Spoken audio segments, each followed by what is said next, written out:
तो आज हम पढ़ने वाले हैं ब्लड। ठीक है, तो ब्लड में हम क्या क्या पढ़ेंगे। ब्लड में हम ब्लड कॉम्पोजिशन, फिर ब्लड ग्रुपिंग्स, और उसके बाद हम पढ़ेंगे ब्लड क्लॉटिंग। ठीक है, तो चलिए देखते हैं ब्लड के कॉम्पोजिशन में। सबसे पहले वो blood blood is composed of plasma and formed elements. Plasma 55% रहता है और formed elements 45%। Okay, now plasma के अंदर 90 to 92% वाटर रहता है और 8 to 10% अदर सब्सटेंसेस। ठीक है, 8 to 10% अदर सब्सटेंसेस होता है जिसके अंदर प्रोटीन्स आ जाते हैं, मिनरल और न्यूट्रिएंट्स आते हैं। ठीक है, तो व्हाट इज प्लाज्मा? प्लाज्मा 55% और फॉर्म्ड एलिमेंट्स 45%। ओके, अच्छा, याद कैसे रखोगे? ये याद रखना, फॉर्म्ड एलिमेंट्स। ठीक है, फॉर्म्ड 4 तो यानी कि 45, तो फॉर्म्ड एलिमेंट्स हो जाएगा 45, तो प्लाज्मा इजीली 55 हो जाता है। What is plasma? Plasma is a fluid matrix, straw coloured and viscous. Okay, ये 3 पॉइंट याद रखने हैं, फ्लूइड मैट्रिक्स, स्ट्रॉ कलर्ड और विस्कस। अब प्लाज्मा में वाटर कितने परसेंट? 90 to 92%, एंड 8 to 10% हो जाएगा अपना आपका अदर सब्सटेंसेस जिसके अंदर आते हैं प्रोटीन्स। प्रोटीन्स हो जाएगा 6 to 8%, जिसके अंदर फाइब्रिनोजन, ग्लोब्यूलिन एंड एल्ब्यूमिन आता है। फिर मिनरल्स स्मॉल अमाउंट में रहता है, मिनरल्स जैसे कि sodium, chlorine, bicarbonate ion, calcium, magnesium, ये सारे हो गए। और nutrients, glucose, amino acid, lipids. ठीक है, उसके बाद प्लाज्मा प्रोटीन्स। तो प्लाज्मा में प्रोटीन्स कितने परसेंट रहते हैं? 6 to 8%। प्रोटीन्स कौन कौन से प्रोटीन रहेंगे? फाइब्रिनोजन, ग्लोब्यूलिन, एल्ब्यूमिन और क्लॉटिंग फैक्टर्स लाइक प्रोथ्रोम्बिन। ठीक है, ये प्रोटीन्स रहते हैं। तो याद रखना, fibrinogen is the largest largest protein and it is involved in blood coagulation. Fibrinogen inactive form में होता है, क्लॉटिंग के टाइम फाइब्रिनोजन फाइब्रिन में कन्वर्ट हो जाएगा, फिर फाइब्रिन का नेटवर्क फॉर्म करता है, राइट, और जिस वजह से ब्लड क्लॉटिंग होता है। तो fibrinogen is involved in blood coagulation and it is the largest plasma protein. Then globulin is involved in defence mechanism, it forms antibodies. अच्छा, एंटीबॉडीज कितने टाइप के होते हैं? 5 टाइप के। IgD, IgA, IgM, IgE और IgG, ये सारे antibodies form करता है कौन? ग्लोब्यूलिन। तो इम्यूनोग्लोब्यूलिन बोलते हैं इसलिए, IG का मतलब इम्यूनोग्लोब्यूलिन। याद कैसे रखोगे?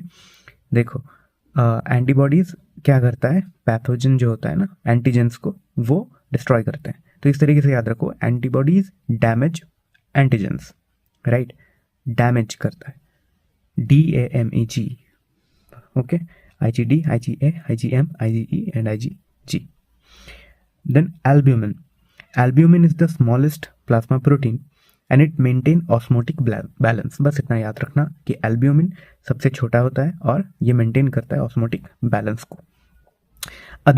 Other clotting factors like prothrombin also present in blood in inactive form. Okay, pro मतलब inactive, तो thrombin in inactive form is prothrombin, that is also present in blood, which is involved in blood clotting, so it's a clotting factor.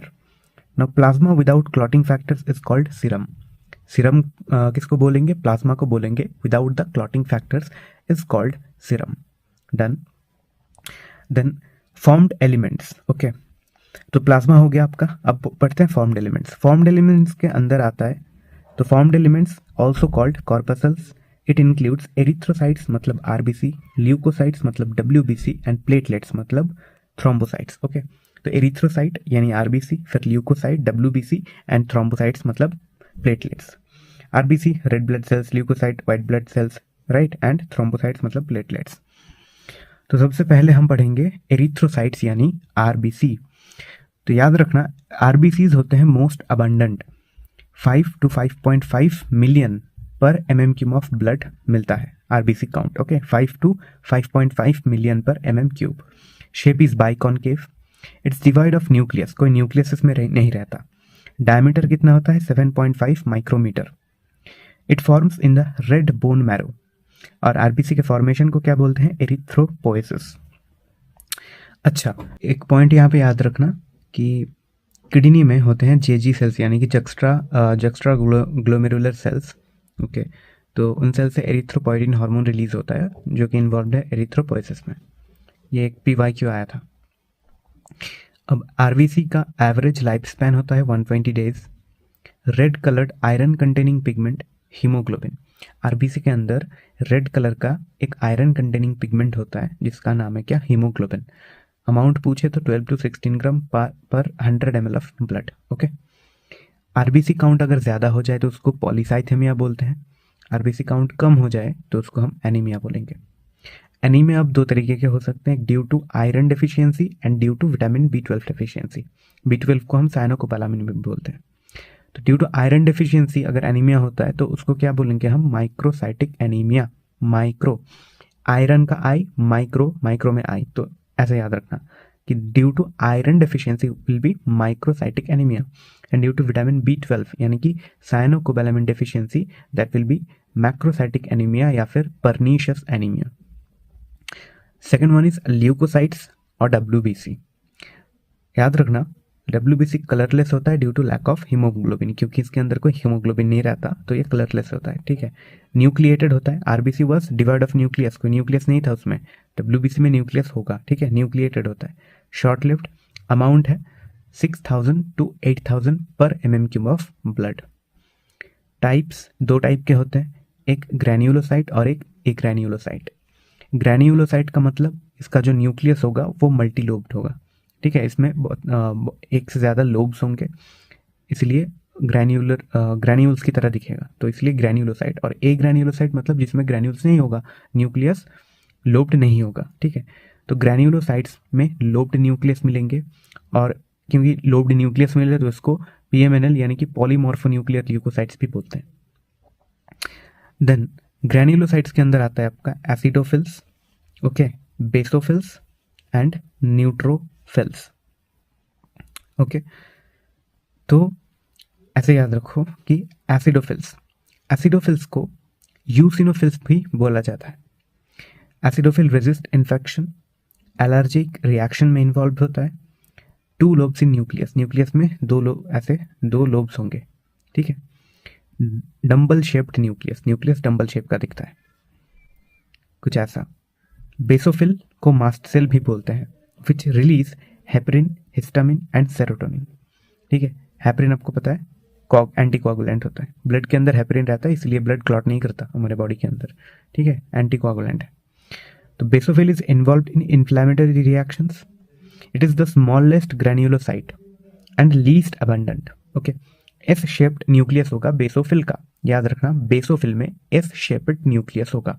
Done, कुछ इस तरीके का।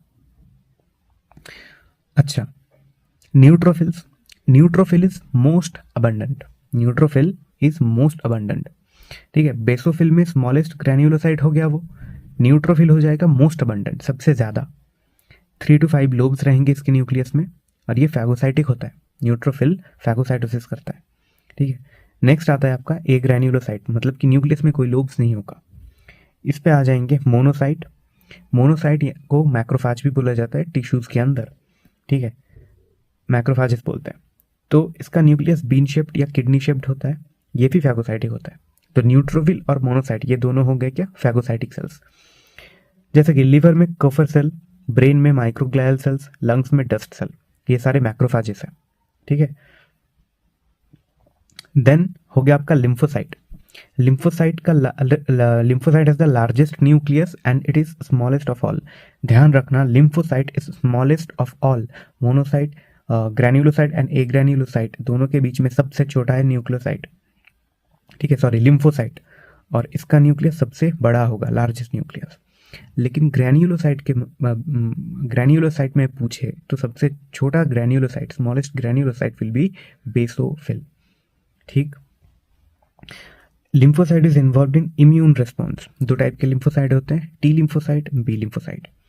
T lymphocyte CMI यानी कि cell mediated immunity में help करता है, और बी लिम्फोसाइट एंटीबॉडीज यानी कि एंटीबॉडी मीडिएटेड जो इम्यूनिटी होता है या ह्यूमरल इम्यूनिटी उसमें हेल्प करता है। और टी लिम्फोसाइट या एंटीबॉडीज बनाने में भी हेल्प करते हैं, इसलिए इनको टी हेल्पर सेल्स भी बोला जाता है। ठीक है, बस इतना याद रखना आप। अच्छा, कैसे याद रखोगे, तो 2 नियमोनिक मैं यहाँ पे बता रहा हूँ, एक ग्रैन्युलोसाइट, एक ग्रैन्युलोसाइट का। तो याद रखना एबनॉर्मल, एबनॉर्मल में यहाँ से लेके यहाँ तक, ठीक है, लास्ट वाला 3 आप एम से यहाँ से छोड़ दो, ए बी एन, ये 3 आ जाएंगे ग्रैन्युलोसाइट में, एसिडोफिल, बेसोफिल, न्यूट्रोफिल, और लास्ट में मोनोसाइट, लिम्फोसाइट, ये दोनों आ जाएंगे ए ग्रैन्युलोसाइट में, ठीक है। तो एबनॉर्मल याद रखना, फर्स्ट वाला A B N, acidophil, basophil, neutrophil, granulocytes में आते हैं, और लास्ट में एम और एल, ये ए ग्रैन्युलोसाइट में आते हैं, ठीक है। तो एबनॉर्मल याद रखना। फिर अबंडेंस की बात करते हैं। तो अबंडेंस में आप याद रखना बेईमान लाइफ, ओके, बेईमान लाइफ, जिसमें B for basophil, A E for acidophil और यूसिनोफिल, ठीक है, M for monocyte, N for neutrophil and life L for lymphocyte. Abundance आप देखो, पहले हो गया आपका 0.5 to 1%। अब एक के बाद क्या आता है, 2 3, तो 1 2 3 ऐसे लिख डालो, 0.5 to 1, फिर 2 3, 2 to 3% हो गया एसिडोफिल न्यूट्रोफिल, फिर 3 और 2 मल्टीप्लाई करो, 6 होता है ना, 6, ठीक है। अब यहाँ पे 6 to 8% हो गया आपका, 6 to 8%, डन। फिर न्यूट्रोफिल हो जाएगा 60 to 65% और लिम्फोसाइट हो जाएगा 20 to 25%, 20 to 25%, डन। अच्छा, मैं फिर से बताता हूँ, अबंडेंस में याद रखना बेईमान लाइफ। कैसे याद रखोगे जो परसेंटेज, तो ऐसे याद रखना, देखो 0.5 to 1%, गैप कितना है, 0.5 का डिफरेंस है इसमें।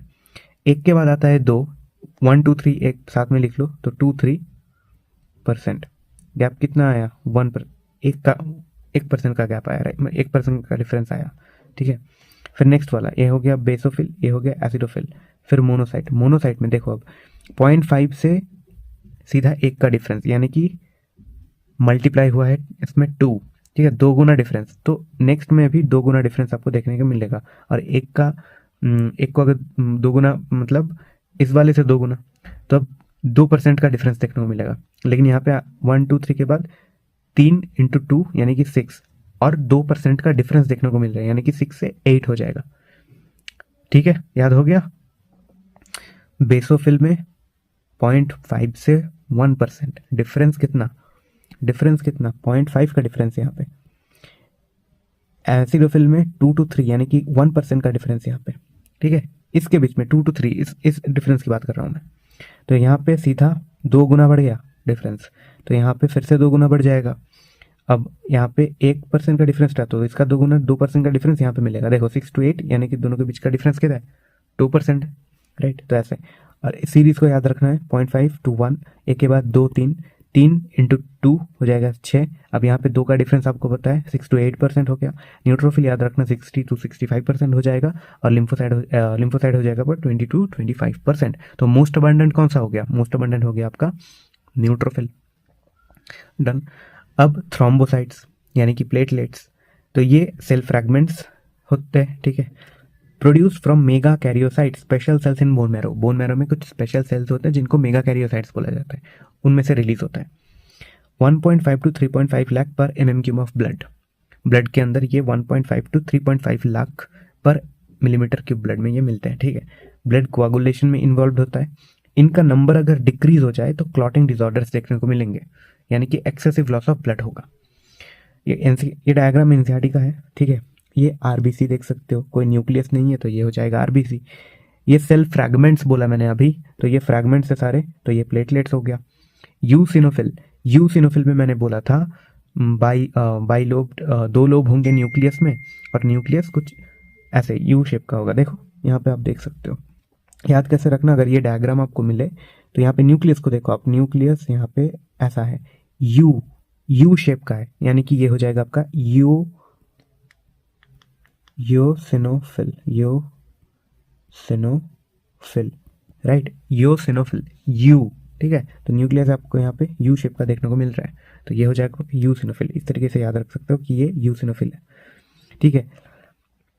बाकी आप देख सकते हो यहाँ पे बेसोफिल में, अगर आप गौर से देखो तो आपको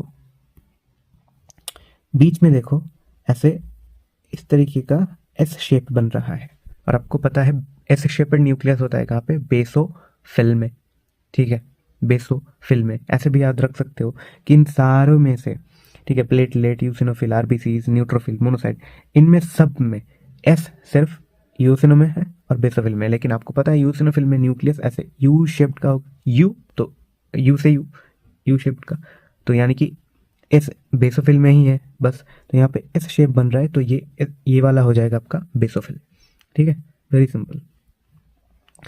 फिर न्यूट्रोफिल आप देख सकते हो, मल्टी लोब्ड न्यूक्लियस, ठीक है, मल्टी लोब्स है न्यूक्लियस में, तो ये हो जाएगा क्या, न्यूट्रोफिल हो जाएगा।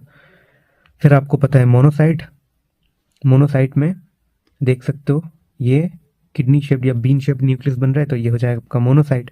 और फिर आपको पता है लिम्फोसाइट, ठीक है, लिम्फोसाइट में लार्जेस्ट न्यूक्लियस होता है, आप देख सकते हो यहाँ पे सेल जितना बड़ा है, ठीक है, अप्रॉक्सीमेटली उतना बड़ा ही न्यूक्लियस भी है, तो ये क्या हो जाएगा, लिम्फोसाइट हो जाएगा, क्योंकि लार्जेस्ट न्यूक्लियस होता है, राइट। और ये वाला हो जाएगा आपका बी लिम्फोसाइट, और ये हो जाएगा टी लिम्फोसाइट, ठीक है। अच्छा, यहाँ पे तो ये हो गया आपका टी लिम्फोसाइट और ये हो गया आपका बी लिम्फोसाइट, याद रखना, ठीक है। अब हम पढ़ेंगे ब्लड ग्रुप्स। तो ब्लड ग्रुप्स पढ़ने से पहले मैं आपको आरबीसी थोड़ा समझाना चाहता हूँ, स्ट्रक्चर ऑफ आरबीसी। तो आरबीसी का स्ट्रक्चर कैसा होता है, आप यहाँ पे देख सकते हो कि आरबीसी का जो मेम्ब्रेन होता है ना, प्लाज्मा मेम्ब्रेन, ये वाला, इसको डोनल्स मेम्ब्रेन बोलते हैं। इसके अंदर एक प्रोटीन का ऐसा नेटवर्क रहता है जिसको हम स्टोमैटिन प्रोटीन बोलेंगे, और इसके अंदर रेड कलर्ड पिगमेंट्स यानी कि हीमोग्लोबिन प्रेजेंट है। आरबीसी के प्लाज्मा मेम्ब्रेन के सरफेस में ये एंटीजेंस लगे रहते हैं ऐसे, इनको बोलेंगे सरफेस एंटीजेंस या फिर एग्लूटिनोजेंस भी बोल सकते हैं हम, ठीक है। और बाहर क्या है, प्लाज्मा है ऑब्वियसली।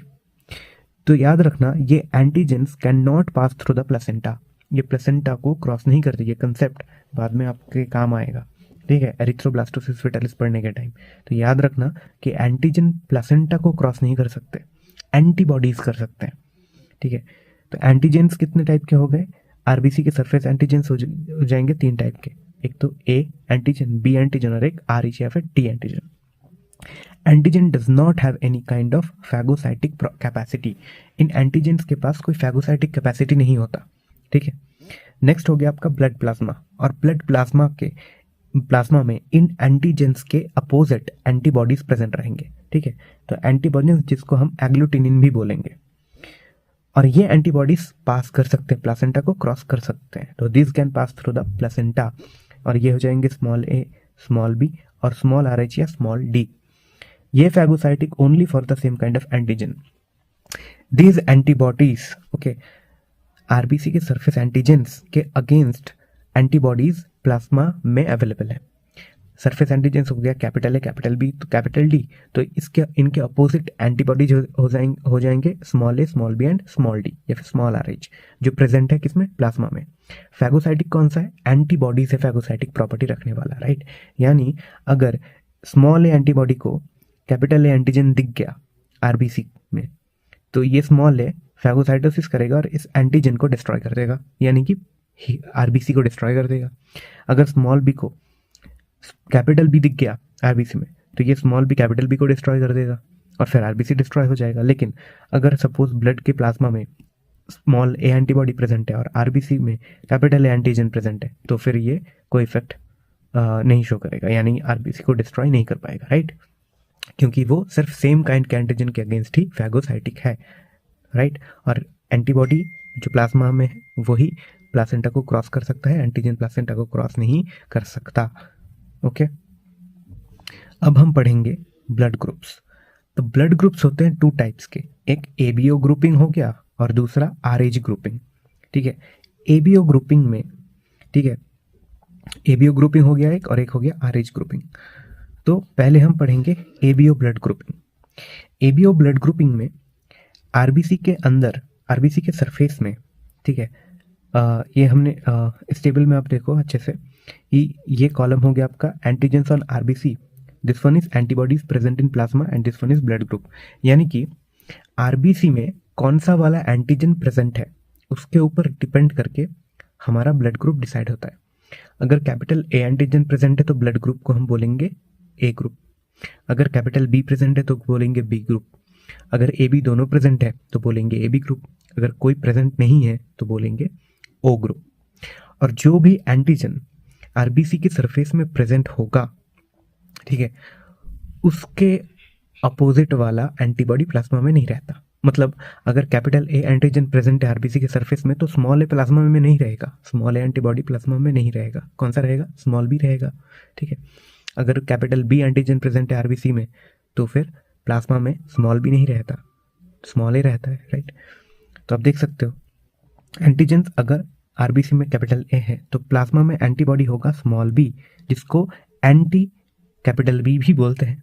ब्लड ग्रुप हो जाएगा कौन सा? ये वाला, कैपिटल ए। अगर आरबीसी में एंटीजन कैपिटल बी है तो प्लाज्मा में कौन सा रहेगा? स्मॉल ए, यानी कि एंटी कैपिटल ए भी बोलते हैं इसको। ब्लड ग्रुप हो जाएगा कौन सा? कैपिटल बी, ठीक है। ये क्योंकि ब्लड ग्रुप हम डिसाइड करते हैं आरबीसी के अंदर, आरबीसी के मेम्ब्रेन में कौन सा वाला एंटीजन है उसके ऊपर डिपेंड करके। अब अगर ए और बी दोनों प्रेजेंट रहे तो एंटीबॉडीज इन प्लाज्मा कोई भी एंटीबॉडी नहीं रहेगा, क्योंकि आरबीसी के मेम्ब्रेन में ए भी है तो स्मॉल ए तो नहीं रहेगा प्लाज्मा में, कैपिटल बी भी है तो स्मॉल बी भी नहीं रहेगा, तो कोई भी एंटीबॉडी नहीं रहता प्लाज्मा में। ब्लड ग्रुप हो गया ए बी।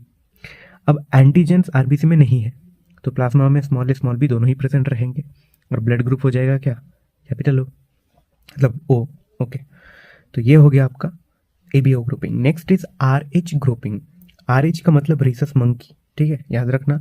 और एक और चीज याद रखना, nearly 80% human being RH positive होता है। Nearly 80% human being RH positive होता है, ठीक है। अच्छा, तो इसमें क्या होता है? एंटीजेंस ऑन सेम कॉलम बनाएंगे हम, antigens on RBC, antibodies in plasma and blood group. तो अगर आरबीसी के मेम्ब्रेन में कैपिटल डी यानी कि आरएच एंटीजन प्रेजेंट है तो उस ब्लड ग्रुप को हम बोलेंगे आरएच पॉजिटिव, ओके। और इसमें इस एंटीजन के अगेंस्ट जो एंटीबॉडी है स्मॉल आरएच या स्मॉल डी वो प्रेजेंट नहीं रहता प्लाज्मा में। अगर आरबीसी के मेम्ब्रेन में ये आरएच एंटीबॉडी एंटीजन प्रेजेंट नहीं है तो जनरल केस में क्या हो रहा था कि अगर एंटीजन प्रेजेंट नहीं है तो उस टाइप का एंटीबॉडी प्लाज्मा में रहता था, राइट। लेकिन इस केस में स्मॉल आरएच एंटीबॉडी प्लाज्मा में इस केस में भी नहीं रहता, ठीक है, एंटीबॉडी नहीं रहता प्लाज्मा में। आरएच एंटीबॉडी यानी कि anti capital RH antibody plasma में प्रेजेंट नहीं है, ठीक है। यही डिफरेंस है यहाँ पे कि यहाँ पे एंटीजन अगर बी हो रहा था तो इस टाइप का एंटीबॉडी तो नहीं हो रहा था, लेकिन कैपिटल स्मॉल एंटीबॉडी प्रेजेंट था। लेकिन इस केस में, ठीक है, इस केस में एंटीजन आरबीसी के मेम्ब्रेन में नहीं है तो एंटीबॉडी होना चाहिए था, लेकिन एंटीबॉडी प्रेजेंट नहीं होगा प्लाज्मा में और ब्लड ग्रुप को बोलेंगे आरएच नेगेटिव। तो एंटीबॉडी प्रेजेंट नहीं है तो क्या है? तो याद रखना कि आरएच एंटीबॉडी बनाने वाला जो जीन है, ठीक है, वो इनएक्टिव फॉर्म में प्रेजेंट रहता है, राइट। आरबीसी के मेम्ब्रेन में आरएच यानी कि कैपिटल डी एंटीजन प्रेजेंट नहीं है तो एंटीबॉडी होना चाहिए था प्लाज्मा में, लेकिन एंटीबॉडी नहीं मिलेगा, एंटीबॉडी नहीं होता प्लाज्मा में। बल्कि वो जो जीन वो एंटीबॉडी बनाता है ना, वो जीन अपने बॉडी के अंदर इनएक्टिव फॉर्म में रहता है, ठीक है। जीन रहता है लेकिन बना हुआ नहीं रहता एंटीबॉडी। और वो जीन एक्टिव कब होगा? वो जीन एक्टिव तभी होगा जब कुछ टाइम के लिए वो जीन आरएच पॉजिटिव ब्लड के एक्सपोजर में आता है, तभी एक्टिव होता है और एक्टिव होने के बाद ही एंटीबॉडी बनाएगा। तो it comes in contact with RH antigen, जब वो आरएच एंटीजन के कांटेक्ट में आएगा तभी एक्टिव होगा और एक्टिव होने के बाद फॉर्म करेगा स्मॉल डी यानी कि स्मॉल आरएच एंटीबॉडी। समझ गए ना? आरबीसी के मेम्ब्रेन में कैपिटल डी एंटीजन प्रेजेंट नहीं है, प्लाज्मा में फिर स्मॉल डी एंटीबॉडी प्रेजेंट होना चाहिए था लेकिन नहीं होता प्रेजेंट, बल्कि वो एंटीबॉडी बनाने वाला जीन प्रेजेंट होता है लेकिन इनएक्टिव फॉर्म में। और वो एक्टिव तभी होगा जब आरएच पॉजिटिव, जब आरएच एंटीजन, ठीक है, आरएच एंटीजन उस जीन के एक्सपोजर में कांटेक्ट में आएगा तभी वो जीन एक्टिव होगा, ठीक है। और एक्टिव होने के बाद ही वो स्मॉल आरएच एंटीबॉडी बनाएगा, ठीक है। ब्लड ट्रांसफर के टाइम क्या होता है? ब्लड ट्रांसफर के टाइम एंटीजेंस ट्रांसफर होते हैं, एंटीबॉडीज ट्रांसफर नहीं होते, ठीक है, क्योंकि आरबीसी ट्रांसफर हो रहा है तो एंटीजन ट्रांसफर होंगे, तो एंटीबॉडीज ट्रांसफर नहीं होते, याद रखना। अब देखो ये मान लो डोनर और ये रिसेप्टर। अगर डोनर का ब्लड ग्रुप ए है, ठीक है, सपोज डोनर का ब्लड ग्रुप ए है, तो इसके पास आरबीसी में ए एंटीजन रहेगा और प्लाज्मा में कौन सा एंटीबॉडी रहेगा, स्मॉल बी एंटीबॉडी रहेगा, राइट। तो रिसेप्टर का ब्लड ग्रुप अगर कैपिटल ए हो गया तो फिर इसके प्लाज्मा में क्या रहेगा, प्लाज्मा में स्मॉल बी एंटीबॉडी रहेगा। तो हम अगर ब्लड ट्रांसफर करते हैं तो एंटीजन जाता है, तो ये एंटीजन जाएगा, ठीक है। अब इसके प्लाज्मा में तो स्मॉल बी एंटीबॉडी है, स्मॉल ए नहीं है ना, और हमें पता है कि एंटीबॉडीज अपने सेम टाइप के एंटीजन्स को डिस्ट्रॉय करते हैं, तो स्मॉल बी तो कैपिटल ए को डिस्ट्रॉय नहीं कर पाएगा, राइट। अगर इसका ब्लड ग्रुप ए है तो ये डोनेट करने पर ए एंटीजन जा रहा है उसके बॉडी में, रिसेप्टर के बॉडी में प्लाज्मा में स्मॉल बी एंटीबॉडी है, स्मॉल बी तो स्मॉल ए एंटीजन को डिस्ट्रॉय नहीं कर पाएगा, राइट। तो हम यहाँ पे ब्लड डोनेट कर सकते हैं, ब्लड ट्रांसफर इज पॉसिबल। लेकिन अगर रिसेप्टर का ब्लड ग्रुप बी है तो उसके प्लाज्मा में स्मॉल ए एंटीबॉडी रहेगा। अब अगर ये डोनर ब्लड अपना डोनेट करता है तो कैपिटल ए वाला एंटीजन जा रहा है, अब स्मॉल ए प्रेजेंट है प्लाज्मा में, स्मॉल ए तो कैपिटल ए को डिस्ट्रॉय कर देगा, आरबीसी डिस्ट्रॉय हो जाएगा, तो यहाँ पे ब्लड ट्रांसफर पॉसिबल नहीं होगा, राइट। तो इस केस में पॉसिबल होगा, इस केस में पॉसिबल नहीं होगा। अगर कैपिटल बी होता है ब्लड ग्रुप तो प्लाज्मा में कोई एंटीबॉडी प्रेजेंट है ही नहीं, तो डिस्ट्रॉय नहीं होगा, राइट। इस केस में भी हो जाएगा। अगर ओ ब्लड ग्रुप है तो इस केस में प्लाज्मा में दोनों एंटीबॉडीज प्रेजेंट है, चाहे तुम ए ट्रांसफर करो या बी ट्रांसफर करो, डोनर चाहे ए हो या बी हो, इस केस में नहीं होगा, राइट।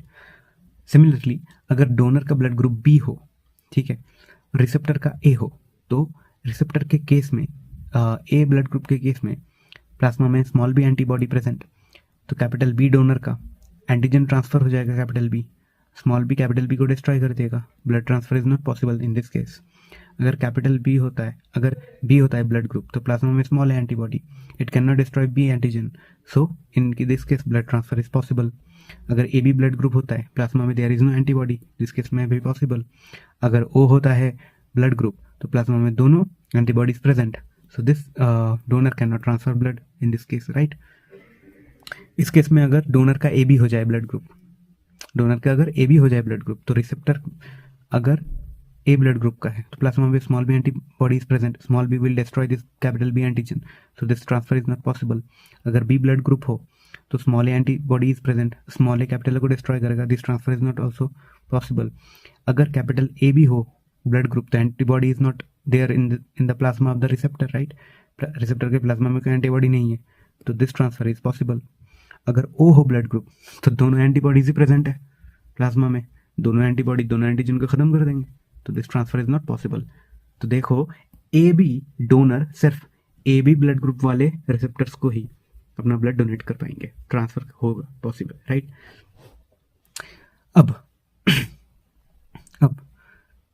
डोनर का अगर ओ हो जाए, डोनर के पास अगर ओ ब्लड ग्रुप हो तो क्या होगा, डोनर के पास अगर ओ ब्लड ग्रुप हो तो रिसेप्टर यानी कि आरबीसी में कोई एंटीजन प्रेजेंट है ही नहीं, राइट। रिसेप्टर का ब्लड ग्रुप चाहे ए हो, बी हो, ए बी हो, ओ हो, फर्क नहीं पड़ता, क्योंकि आरबीसी में तो कोई एंटीजन है ही नहीं। क्या फर्क पड़ता है उसके प्लाज्मा में कौन सा वाला एंटीबॉडी है, कोई एंटीजन ही नहीं है इस आरबीसी के अंदर प्लाज्मा में, तो डिस्ट्रॉय किसको करेगा, नहीं कर पाएगा ना। तो ओ ब्लड ग्रुप वाले सबको डोनेट कर सकते हैं, समझ गए ना। इसीलिए ओ को यूनिवर्सल डोनर बोला जाता है, ठीक। और ए बी ब्लड ग्रुप के केस में देखो, हमने सारे केसेस देख लिए यहाँ पे। ए बी से भी रिसीव कर पा रहा है, ए बी ए से भी रिसीव कर पा रहा है, ए बी से भी रिसीव कर रहा है, और यहाँ पे ए बी ओ से भी रिसीव कर रहा है, यानी कि ए बी हो गया आपका यूनिवर्सल रिसिपिएंट और ओ हो गया आपका universal donor. Very simple, okay. अब अच्छे से समझना, डोनर और रिसेप्टर, फिर से हम 4 केस देखेंगे। डोनर का अगर पॉजिटिव ब्लड ग्रुप यानी कि RH पॉजिटिव यानी कि RH एंटीजन इज प्रेजेंट, ठीक है, तो वो क्या, अगर रिसीवर का नेगेटिव हो तो दे पाएगा ब्लड। अच्छे से समझो, अब यहाँ पे वो कॉन्सेप्ट आपका काम आएगा कि RH नेगेटिव के केस में प्लाज्मा में एंटीबॉडी नहीं रहता, लेकिन जो जीन बनाता है एंटीबॉडी, वो जीन प्रेजेंट होता है इनएक्टिव फॉर्म में, और वो एक्टिव कब होगा, जब वो RH एंटीजन के कॉन्टैक्ट में आएगा तब, और फिर एंटीबॉडी बना देगा। अब देखो, डोनर का पॉजिटिव है यानी कि मेम्ब्रेन में RH एंटीबॉडी प्रेजेंट है, capital D antibody antigen present है। आपने ब्लड दे दिया रिसेप्टर को, ठीक है, रेसिपिएंट को दे दिया ब्लड अपना, तो एंटीजन ट्रांसफर हो गया उसके बॉडी में, RH एंटीजन उसके ब्लड में एंटर कर गया। अब वहाँ पे कौन था, RH एंटीबॉडी बनाने वाला जीन, जो अब RH एंटीजन के कांटेक्ट में आ जाएगा। कांटेक्ट में आ गया तो जीन एक्टिव हो जाएगा, फिर वो एंटीबॉडीज बनाने लगेगा, और वो एंटीबॉडी इस एंटीजन को डिस्ट्रॉय कर देंगे, RH एंटीजन को डिस्ट्रॉय कर देंगे, और यानी कि RBC को डिस्ट्रॉय कर देगा, यानी this transfer is not possible. But RH positive को दे सकते हो, यस, क्योंकि उसके प्लाज्मा में एंटीबॉडी है नहीं और एंटीबॉडी बनाने वाला जीन भी नहीं है, राइट, तो यू कैन ट्रांसफर दिस, मतलब कि RH पॉजिटिव वाले पॉजिटिव को ब्लड दे सकते हैं। अगर RH नेगेटिव वाले पॉजिटिव को दे सकते हैं, RH नेगेटिव के पास तो एंटीजन है ही नहीं, राइट, तो वो भी दे सकते हैं ऑब्वियसली, ठीक है, यानी कि अगर मतलब एंटीजन नहीं है तो फिर डिस्ट्रॉय भी नहीं होगा, राइट, तो ये दे सकते हैं। नेगेटिव वाले नेगेटिव को दे सकते हैं, ऑब्वियसली दे सकते हैं, क्योंकि एंटीजन तो है ही नहीं, राइट, और क्योंकि नेगेटिव के पास एंटीजन नहीं है, तो अगर ब्लड दे भी दिया तो उसके पास तो एंटीबॉडी नहीं है ना, एंटीबॉडी इनएक्टिव है, और वो एक्टिव तभी होता है जब RH एंटीजन के कांटेक्ट में आता है, और इस डोनर के पास तो एंटीजन है ही नहीं, राइट, तो वो एक्टिव भी नहीं होगा, डिस्ट्रॉय भी नहीं कर पाएगा। तो नेगेटिव वाले नेगेटिव को भी दे सकते हैं और नेगेटिव वाले पॉजिटिव को भी दे सकते हैं, राइट, नेगेटिव वाले पॉजिटिव को भी दे सकते हैं। तो इस केस में आप देख सकते हो कि जो नेगेटिव वाले हैं वो नेगेटिव को भी दे सकते हैं, पॉजिटिव को भी दे सकते हैं, ठीक, और जो पॉजिटिव वाले वो पॉजिटिव से भी ले सकते हैं, नेगेटिव से भी ले सकते हैं। पॉजिटिव वाले पॉजिटिव नेगेटिव दोनों को नहीं दे सकते, पॉजिटिव नेगेटिव को नहीं दे सकता, लेकिन वो ले सकता है नेगेटिव से, और नेगेटिव वाले, ठीक है, नेगेटिव वाले पॉजिटिव से नहीं ले सकता, राइट, लेकिन वो दे सकता है पॉजिटिव को, यानी नेगेटिव पॉजिटिव दोनों को डोनेट कर पा रहा है। तो ये हो गया क्या, यूनिवर्सल डोनर, और पॉजिटिव नेगेटिव दोनों से ले सकता है, यानी ये हो गया यूनिवर्सल रेसिपिएंट। तो इन दोनों कंसेप्ट को मिला दे अगर, तो अब हमें समझ आ गया कि यूनिवर्सल डोनर हो जाएगा O नेगेटिव, ठीक है, क्योंकि नेगेटिव वाले नेगेटिव पॉजिटिव दोनों को दे सकते हैं, और यूनिवर्सल रेसिपिएंट हो जाएगा आपका AB पॉजिटिव, क्योंकि पॉजिटिव वाले पॉजिटिव और नेगेटिव दोनों से ले सकते हैं। I hope the concept is clear now, ठीक है, ओके। नेक्स्ट हम पढ़ेंगे कोआगुलेशन ऑफ ब्लड, ठीक है, वेरी सिंपल टॉपिक। तो ब्लड कोआगुलेशन कैसे होता है, तो देखो, अगर if there is a cut और injury in your tissue, body में कहीं पे कट या इंजरी हो जाए तो वहाँ पे एक डार्क और रेडिश ब्राउन स्कम फॉर्म होता है, इसको क्लट और कोआगुलम बोलते हैं, राइट। तो यहाँ पे नेटवर्क ऑफ थ्रेड्स यानी कि फाइब्रिन्स फॉर्म होता है। क्या होता है, अगर कहीं पे कट या इंजरी हो जाए तो वहाँ पे नेटवर्क फॉर्म होता है थ्रेड्स का, और वो उन थ्रेड्स को फाइब्रिन बोलेंगे, ठीक है, जिनमें डेड और डैमेज्ड फॉर्म्ड एलिमेंट्स ट्रैप हो जाते हैं। इंजरी और ट्रॉमा प्लेटलेट्स को एक्टिवेट करता है, स्टिमुलेट करता है रिलीज करने में certain factors, okay, which will activate the mechanism of clotting. तो कहीं पे इंजरी या ट्रॉमा हुआ, वो इंजरी एक्टिवेट करेंगे प्लेटलेट्स को to release certain factors, and that factors activate the mechanism of clotting. Site of injury और टिश्यू, साइट ऑफ इंजरी और टिश्यू ये भी कुछ फैक्टर्स रिलीज करते हैं, जहाँ पे इंजरी हुआ वहाँ का टिश्यू जो है वो भी कुछ फैक्टर्स रिलीज करते हैं जो कोआगुलेशन इनिशिएट करेगा। याद रखना दो चीज, calcium 2+ is important for clotting and vitamin K is important for synthesis of prothrombin, ये भी आया था, PYQ है। तो calcium 2+ is important for clotting and vitamin K is important for synthesis of prothrombin. अब देखते हैं कैस्केड और fountain theory of blood clotting. तो there are mainly 13 clotting factors, ठीक है। अभी हमने पढ़ा था कि प्रोथ्रोम्बिन होता है, ठीक है, वो भी एक क्लॉटिंग फैक्टर हो गया, फिर फाइब्रिनोजन ये भी हो गया, राइट। अच्छा, अब देखते हैं फर्स्ट क्या होगा, thromboplastin which is release from the damage tissue, जहाँ पे डैमेज हुआ वो टिश्यू रिलीज क्या करेगा, थ्रोम्बोप्लास्टिन। थ्रोम्बोप्लास्टिन कैल्शियम 2+ और ऑक्सीजन के प्रेजेंस में बनाता है थ्रोम्बोकाइनेज एंजाइम कॉम्प्लेक्स, या फिर इसको एंटी हेपेरिन भी बोला जाता है। हेपेरिन क्या था? एंटी कोआगुलेंट, राइट, यानी कि ब्लड क्लॉट नहीं होने दे रहा था। लेकिन अब हम पढ़ रहे हैं कि ब्लड क्लॉट कैसे होगा, तो हम इस थ्रोम्बोकाइनेज एंजाइम कॉम्प्लेक्स को हेपेरिन के ऑपोजिट यानी कि एंटी हेपेरिन भी बोल सकते हैं। तो वो कैल्शियम 2+ की हेल्प से प्रोथ्रोम्बिन जो प्रेजेंट था ब्लड में इनएक्टिव फॉर्मेट में, उसको एक्टिवेट करेगा और थ्रोम्बिन में कन्वर्ट करेगा। थ्रोम्बिन देन कैल्शियम 2+ की हेल्प से फाइब्रिनोजन को फाइब्रिन में कन्वर्ट करता है। और आपको पता है फाइब्रिन नेटवर्क फॉर्म करता है, ठीक है, जिसमें डैमेज्ड या डेड ब्लड कॉर्पसेल्स वहाँ पे ट्रैप हो जाएंगे और वहाँ पे स्कम यानी कि क्लॉट या कोआगुलम फॉर्म हो जाएगा, ठीक है, dark reddish scum. Network of fibrins clot form करता है। तो ये हो गया आपका cascade theory, very simple. Okay, तो आई होप आपको समझ आ गया होगा। I tried my best to make you understand this topic.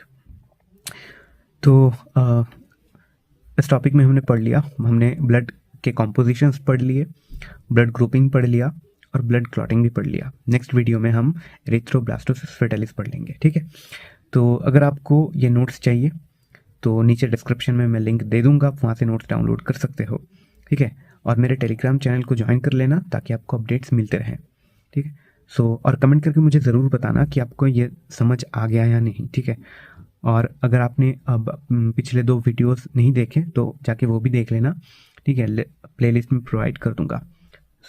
Thank you so much.